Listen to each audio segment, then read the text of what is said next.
Here we go. And I was sent this a couple of weeks ago. Actually, may have been about a month ago, but I didn't kind of delve into it at the time.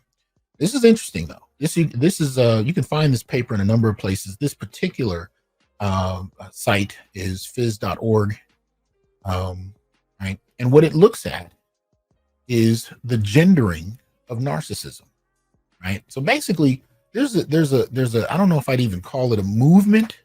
If so, it's still, developing, but there's a shift in the academy in regard to how they're starting to understand things that we've taken for granted. And they're starting to look at how these things, how various issues impact men and women differently, right? So I'm going to read through some of this and kind of explain what it is I'm talking about. So unraveling, this is June 6, 2024. So this is new data. Unraveling the gendered undertones of narcissism. The researchers found that the trait manifests itself in vulnerable and subtle ways in women, which deviates from stereotypical manifestations of male narcissism that are typically expressed in grandiose and overt ways. Now, just from that, if you've been online, if you've been on the internet for any amount of time, you know that narcissism is something you've heard tossed around a lot. And even though only a very small fraction of people actually suffer from this, it's really thrown at men a lot. Right, especially by women and particularly women with no training, but they've used this, in social media spaces, for years now, that all these men are narcissists and this and that. But what they're starting to find is that narcissism is a feature that needs to be examined, but it may present differently along gender terms. Now, this is something that I've been advocating on this channel for years, not just in terms of narcissism. I don't really talk about narcissism much, but in terms of other issues, whether you're talking about intimate partner violence, whether you're talking about intimate partner, homicide, whether you're talking about, a divorce and the treatment of the family courts, I'm saying that there's a difference in how men and women engage these things, whether it's abuse, whether it's, murder, whatever the topic is. There's not been enough attention, in my assessment, for how differently men and women come at it, even in terms of things like rape and sexual assault. Right. This is why some years ago, when we started to actually report on the differences between men and women in regard to rape and sexual assault, we talked about made to penetrate, which was a new area of inquiry. The FBI was pushing some years ago after 2012, I want to say. Right. But the reason that was important is because it was the beginning point where they started to acknowledge that it wasn't just that. Shout out to the professional for the Cash App. It wasn't just that. Men, because before 2000s, especially, you'd see documentaries where they'd say 99% of the rapes that are committed are men on women. Well, part of the problem with that is they had no frame of reference for how female aggressors committed acts of sexual assault and rape. They had no framework for it, right? So it was easy to castigate all men as being, and this is why you see on these television shows that this is the case, whether you're watching SVU or whatever, all these law enforcement shows that began to really fixate on women. Hell, just yesterday I was watching Criminal Minds. They have a new season now, and this show called Evil with the brother who played Luke Cage in it. And in both series, back to back, women being slashed up, raped, all kinds of things, simply because the man was standing there. Right, that like this is just happening all over the place, left and right, and males are the only aggressors. But the research is starting to show us, in many ways, women have been aggressive for generations. It's just that we had no frame of reference to classify their aggression.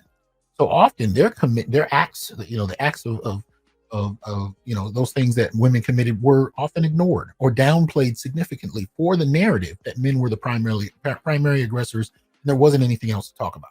This is another reason why on my channel, we talk about the child maltreatment reports and we look at who the dominant, demographics are who violate children or commit acts of homicide or neglect against children, that we talk about them as women, not because we're just trying to castigate women, but because I'm trying to actually acknowledge how, limited the critique of women and their behavior is. It's very limited. Matter of fact, I've seen institutions tap dance around it to avoid holding women accountable, because the only acceptable narrative is that men be held accountable for whatever the issue is. When women do it more, we ignore it. When men do it more, it's the status quo. Well, that's why this article is important. It's not just the paper itself. It's the kind of subtle shift in thinking that it implies, right? That it's not just in terms of rape, sexual assault, These kinds of things. It's also in terms of ideas like narcissism.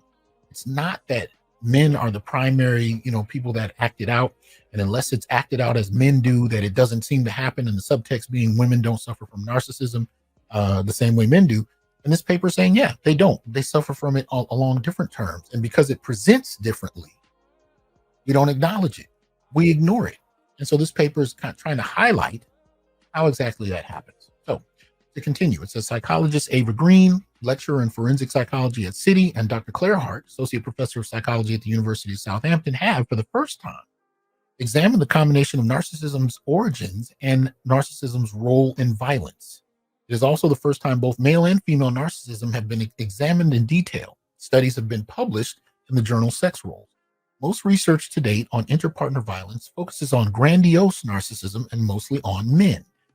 There has been little research on vulnerable narcissism and on narcissism in women, explained Dr. Green. Part of this relates to the need to use gender-inclusive assessments of narcissism that move beyond traditional male-centric frameworks.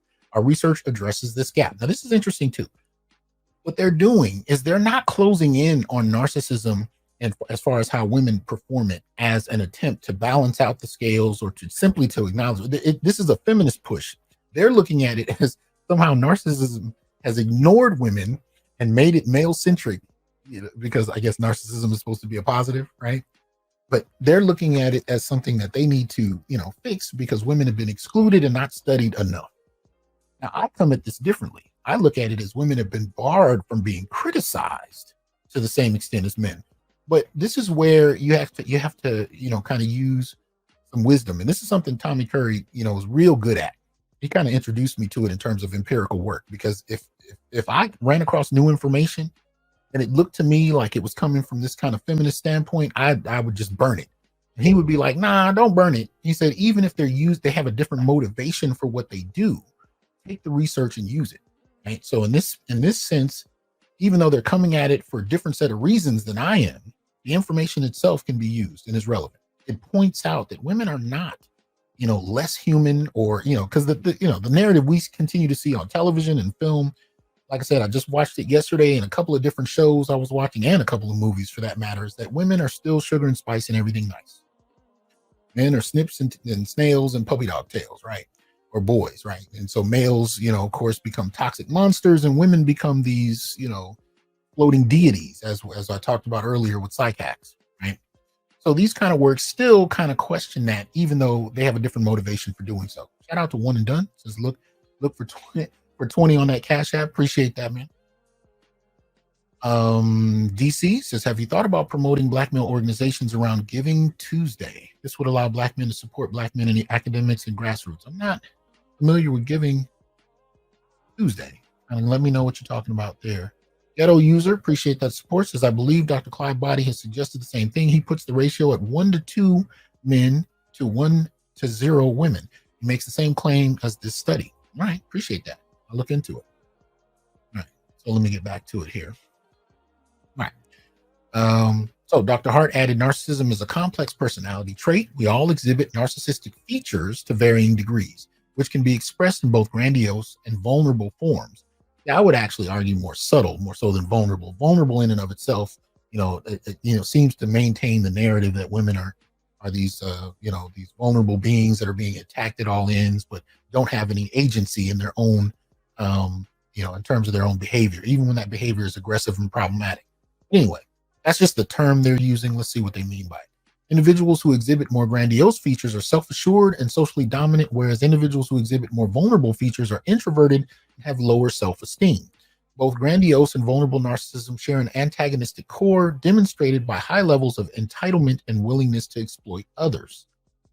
Narcissism and partner violence. Studying 328 adults, 176 women, 152 men, Dr. Green and Dr. Hart examined the complex dynamics between childhood experiences, narcissism, and perpetration of intimate partner violence in males and females. Men scored higher on grandiose narcissism, while women scored higher on vulnerable narcissism. We found that grandiose narcissism in men was associated with greater perpetration of psychological partner violence, while vulnerable narcissism in women was linked with greater perpetration of physical, sexual, and psychological partner violence. Now that's important. Let's focus on that for a second, right? Grandiose narcissism in men was associated with greater perpetration of psychological partner violence, while vulnerable narcissism in women was linked with greater perpetration of physical, sexual, and psychological partner violence. So they've added physical and sexual violence. So they're saying that the men who exhibit, grandiose narcissism are more willing to psychologically commit acts of, psychological violence, whereas women do the same, plus have a greater propensity to exact physical and sexual violence. So you don't find this kind of work commonly articulated in the academy. You often don't, right? I have more questions, and I want to see how this aspect of the field begins to develop over time. But in and of itself, it's already starting out to be quite interesting, right? Because you seldom find admissions that women commit acts of greater physical or sexual violence in any context, even if it is in this context of a percentage of people who engage in narcissistic behavior. But this is interesting. It says, for women, recalling having a caring mother during childhood was associated with reduced levels of vulnerable narcissism and subsequent perpetration of violence toward their partner, highlighting possible buffers that can be acknowledged and integrated into intervention programs, right? So when they actually had caring mothers, it reduced the levels of vulnerable narcissism. So they're talking about the importance of mothers, especially in terms of child rearing, and what not having a caring mother, or maybe even an absent mother altogether, can do to girls in terms of them engaging in more vulnerable narcissism. Let's see. Narcissism and bullying among friends. Doctors Green and Hart also examined how grandiose and vulnerable narcissism contribute to bullying among friendship groups. Surveying a total of 314 women, Dr. Hart said when examined separately, higher scores of vulnerable narcissism were associated with a greater likelihood of engaging in verbal, physical, and indirect forms of bullying. Right? Higher scores on grandiose narcissism were associated with a greater likelihood of engaging in physical and verbal bullying. Right? So notice we're seeing in both contexts so far that men engage in physical and verbal bullying, women engage in that plus indirect forms of bullying. Right? Which is similar to what we saw above. Women are doing the same thing men are doing, but have added on other areas that men don't traditionally participate in to the same degree, if at all. However, when both types of narcissism were considered simultaneously, only vulnerable narcissism emerged as a significant predictor of physical and verbal bullying, highlighting the relevance of this form of narcissism and bullying perpetration among women. Green added, these findings show that narcissistic women are less likely to manifest the stereotypical expressions of grandiose narcissism that closely resemble masculine features of males in society, potentially due to fears of receiving backlash for violating feminine gender stereotypes. Deep. So, obviously, women kind of don't get called out to the same degree because the method we're using for defining and identifying narcissistic traits is one that's more affiliated with how men behave. So they kind of avoid of being identified in that way because they practice it differently. And this goes on. And this is the point of why I'm sharing this with you. This happens with a number of different things. It's not limited to narcissism. It's not limited to sexual assault. Men and women engage in similar behaviors on different terms. But for so many years, we only had definitions for how men behave. Now, feminists like this have always just taken it simply as women have been ignored, and for the most part, as an act of sexism. What we regard is that, especially in relation to Black men, when we talk about Black male studies, that Black males in particular have been hyper targeted for negative stereotypes, negative behavior, and women, especially white women, but Black women as well, have been void of similar critiques. We look at it, we come at it from a different vantage point than many of these feminists do, but the outcome is still the same.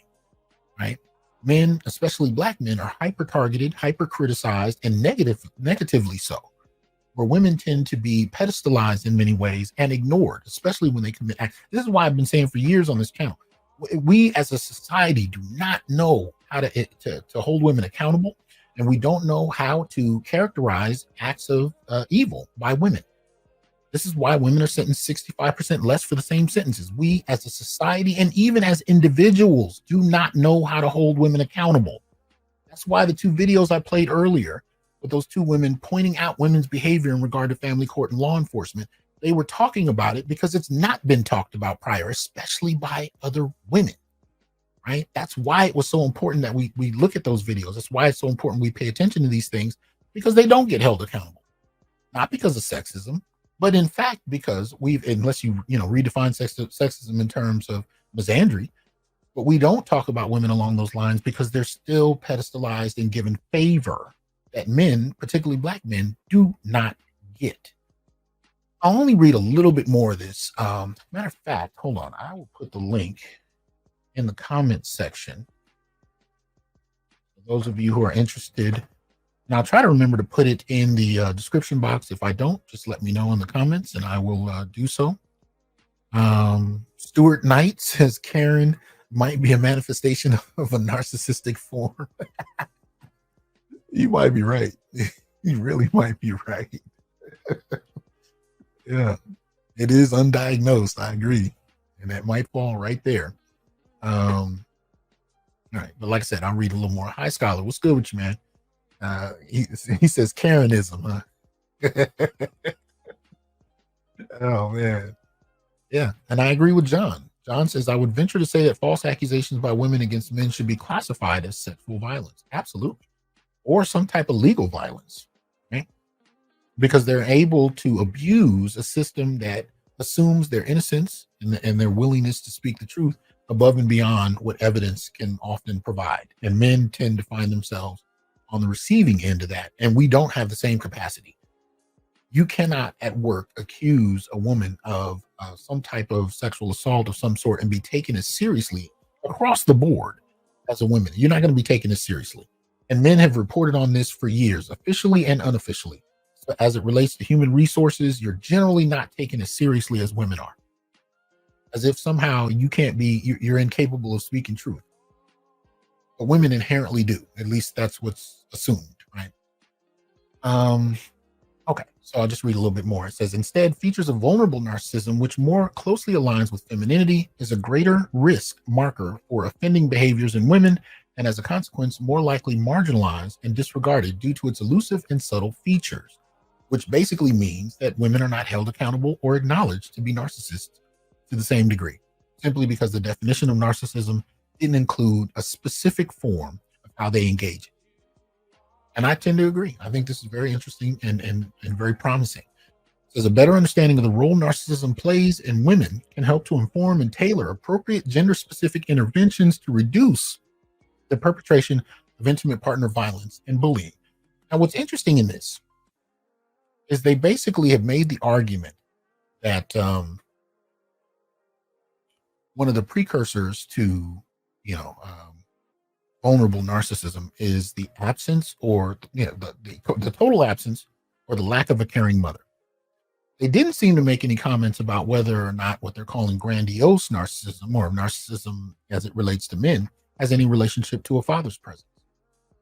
I'd be curious to know that in and of itself. We know that there's data on behavior, particularly male behavior, brought up in single parent households.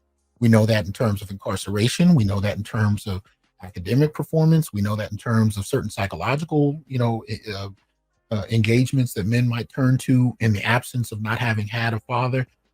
Is there any relationship here to a father's presence in narcissism? I'd be curious to know. So they make that leap with motherhood, but they didn't even mention, even to deny it. They didn't even mention that, we found no evidence. Shout out to DC. For the donations. Is Giving Tuesday is a global movement for giving. Oh, okay. Thank you. I didn't know that. But they didn't even denounce it by saying, we've looked into it. There's no relationship between a father's presence and grandiose narcissism, which leads me to believe they may not have even examined whether or not that happened. Now, granted, this is just an abstract of the fuller paper, but again, that one sentence is informative. And if it wasn't included, I'd venture to say it's probably the case they didn't even look into it. So anyway.